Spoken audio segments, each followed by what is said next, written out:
Nós estamos reunidos aqui porque nós cremos na palavra de Deus. Nós cremos que a Bíblia é a palavra de Deus. Esse livro já sobreviveu a todas as tentativas de extermínio. Esse livro sobreviveu através dos séculos, sendo odiado, sendo perseguido, e até hoje ele é. Em alguns lugares do Oriente Médio, dar uma Bíblia de presente é crime passivo de morte. E às vezes a gente não dá o devido valor para a palavra de Deus, porque no nosso contexto cultural, a Bíblia está aí. A Bíblia está em cima do móvel, aberta no Salmo 91, como se fosse um amuleto. A Bíblia, às vezes a gente que é crente, a gente tem em casa vários exemplares, com várias traduções. O fato é, que lugar a Bíblia ocupa na sua vida, né? Se você pensa num iPhone, o iPhone, ele tem uma série de possibilidades. Tem uma série de coisas que você pode fazer com o iPhone que você não faz a menor ideia. E por que você não faz a menor ideia? Porque eu não conheço ninguém que tenha lido o manual de instruções do iPhone. Ninguém. E se você tem dúvida e quer explorar, poucas são as pessoas que vão nos tutoriais que tem no Google ou no YouTube para saber extrair do iPhone alguma possibilidade dele.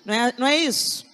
Então, você tem um aparelho de última geração que pode fazer 1001 coisas, se você não tem a menor ideia, mas você aprende as funções fundamentais e usa só essas funções fundamentais. Você tem um iPhone a vida inteira, você pode fazer tantas coisas com ele, mas você faz só o fundamental. Você entra lá nas suas redes sociais, tira uma foto de vez em quando, põe uns aplicativos, uns filtrinhos, e tá bom.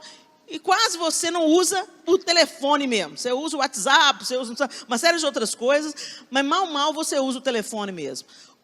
O fato é, você não usa todo o potencial, você não extrai dele tudo que você pode extrair, você não usufrui tudo que você pode usufruir. E na nossa vida a mesma coisa. Deus criou todas as coisas e colocou nas nossas mãos o manual de instrução. Mas a gente não alcança o nosso potencial, não vive a plenitude que nós temos que viver, porque a gente só conhece o fundamental. O Senhor é meu pastor, nada me faltará, porque Deus amou o mundo de tal maneira que deu seu Filho unigênito, e por aí vai. A gente não mergulha, a gente não estuda, a gente no máximo quer ouvir na boca do pregador o que Deus tem para falar para a gente. Ou então a gente vai procurar o profeta para receber uma palavra de Deus. Minha linda, eu quero te falar uma coisa, a palavra de Deus é a profecia. Então entra no seu quarto, fecha a sua porta e vai conhecer o Deus a quem você pensa que ama. Foi esse o conselho que eu recebi da pastora Zenete, quando eu já estava vários anos dentro da igreja, vivendo a religião e não o relacionamento com Deus. E enquanto eu vivia a religião, eu só ia me tornando mais rígida, mais crítica, mais arrogante, menos compassiva. Eu me achava melhor do que as outras pessoas. E é isso que a gente está vendo aí. Quando a gente olha, quando eu fico vendo nas redes sociais, o quanto que um crente, em nome de Deus, pode ser a cara do diabo, eu fico pensando, meu Deus, que Jesus é esse que essa pessoa conhece? Que Bíblia é essa que essa pessoa está lendo? Não está, né, gente? Porque a palavra não volta vazia. Então, se você começa a mergulhar nas Escrituras, não para cumprir o protocolo, mas para conhecer Deus, e você fala, Espírito Santo, me conduza nessa leitura e me ensina aquilo que só o Senhor pode me ensinar. Não tem jeito de você continuar sendo a mesma pessoa. A palavra nos modifica, porque a palavra são as cartas de amor para a gente. E mais do que isso, gente, a palavra, ela nos expõe o porquê que nós estamos aqui. Qual é a nossa história? E eu quero te dizer nessa noite, não é nada sobre você, é tudo sobre Ele. É muito importante, gente...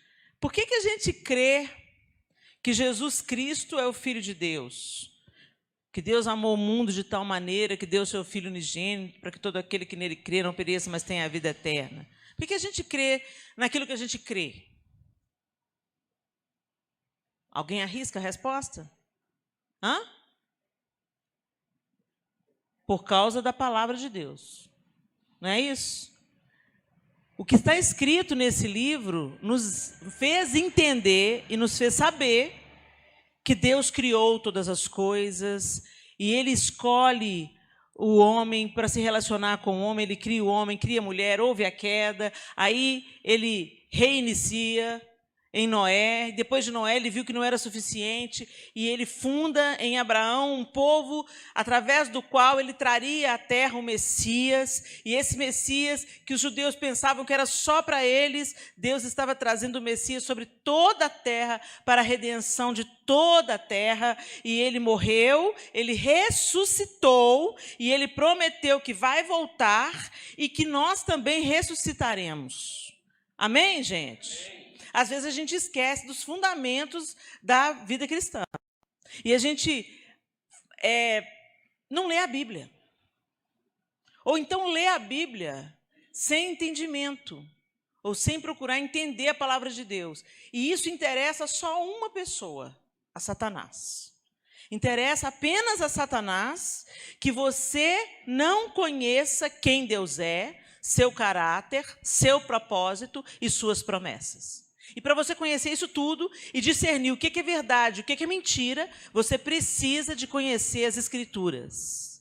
Ok? E hoje, graças a Deus, nós temos ótimos autores que escrevem comentários bíblicos que você pode comprar para você ler a sua Bíblia com um comentário bíblico do lado, para você entender qual é o contexto que aquele texto foi escrito, porque às vezes a pessoa pega um texto, tira do contexto e transforma em pretexto. E assim nascem as heresias. E quando a gente pensa que não, a gente está praticando uma fé torta. E isso nos debilita.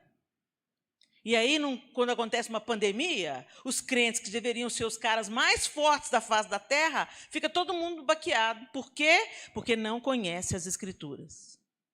Não conhece as promessas. Deus não desceu do trono porque teve uma pandemia. Deus não perdeu poder. Satanás não está ganhando o jogo. O mundo está um caos, sim. Mas Deus está permitindo com um propósito. O Deus que é amor também é o Deus que executa juízo também. O mundo hoje jaz no maligno e toda forma de impiedade é amplamente propagada.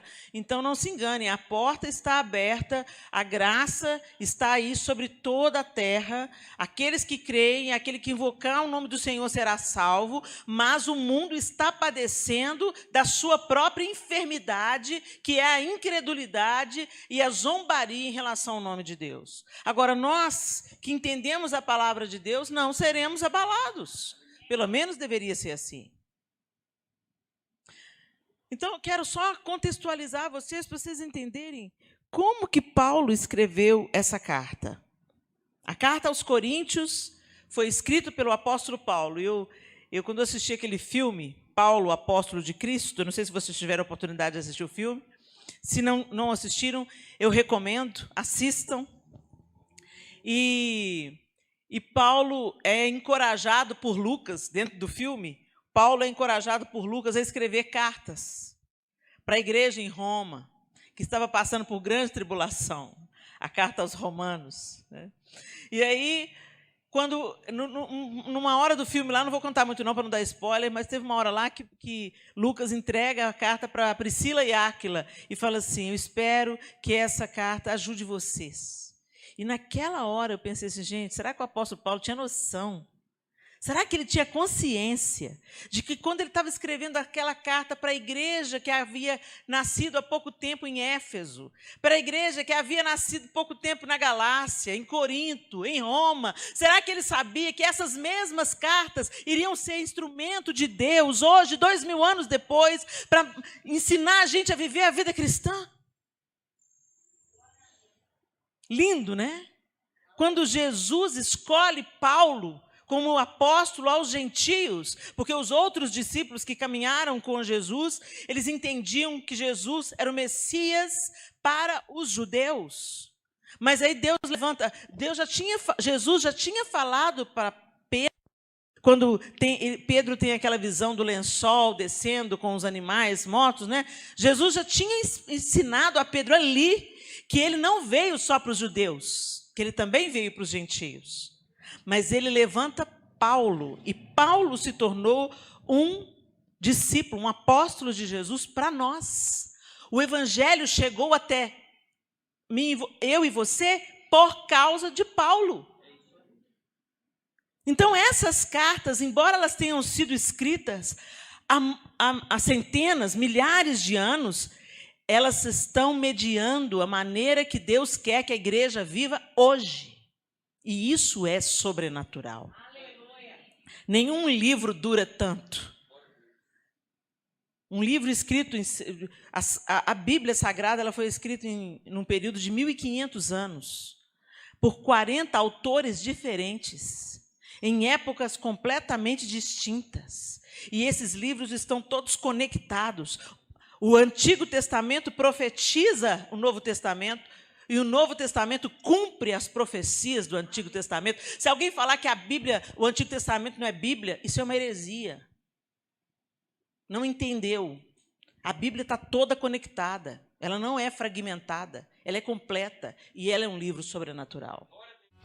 Última pergunta, a pergunta da Márcia Couto. Fala, Márcia. Tenho dúvida sobre o Velho Testamento. Já que Jesus veio, não deveríamos ler e seguir somente o Novo Testamento? De jeito nenhum. Gente, isso é uma palavra, um ensino que está rolando aí, absolutamente equivocado.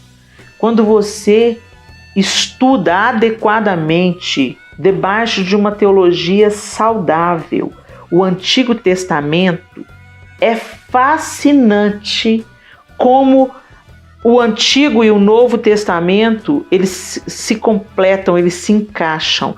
No Antigo Testamento você vai vendo o plano de salvação sendo desenhado pelo amor de Deus desde que ele escolheu Abraão. Gente, é algo fascinante que não dá para eu contar para vocês aqui em uma resposta. Mas eu quero garantir a vocês, eu estou fazendo um curso teológico agora, nesse momento, maravilhoso, e a gente tem um livro que chama O Drama das Escrituras. Vou colocar aqui na tela os autores, leia o livro que você vai ter um vislumbre disso que eu estou te falando. Deus estava planejando Jesus desde Gênesis capítulo 2.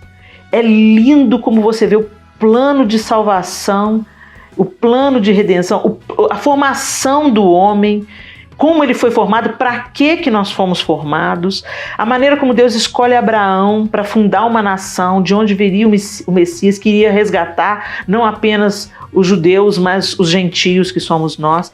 É uma história perfeita, é uma história fascinante, onde o caráter de Deus vai sendo desenhado, não um Deus... As pessoas às vezes elas leem Deus executando juízo sobre nações rebeldes, sobre nações idólatras, sobre pessoas que sacrificavam bebês, enfim, a Bíblia mostra Deus executando juízo e as pessoas pegam só isso e falam, nossa, graças a Deus, Novo Testamento, Jesus veio, é a graça, nós só podemos perceber e receber a graça por causa do Antigo Testamento e da gente perceber claramente essa história de amor sendo desenhada, a justiça de Deus sendo executada em seu próprio Filho. Quando você vê, por exemplo, vou te dar só um spoiler. Quando você vê Abraão subindo o Monte Moriá para sacrificar Isaac, ali era uma tipificação do que o próprio Deus iria fazer com o próprio Filho. A música do Leonardo Gonçalves conta essa história, né? Como é que chama a música, Miguel? Você sabe? Moriá. Chama Moriá a música do... Depois escuta.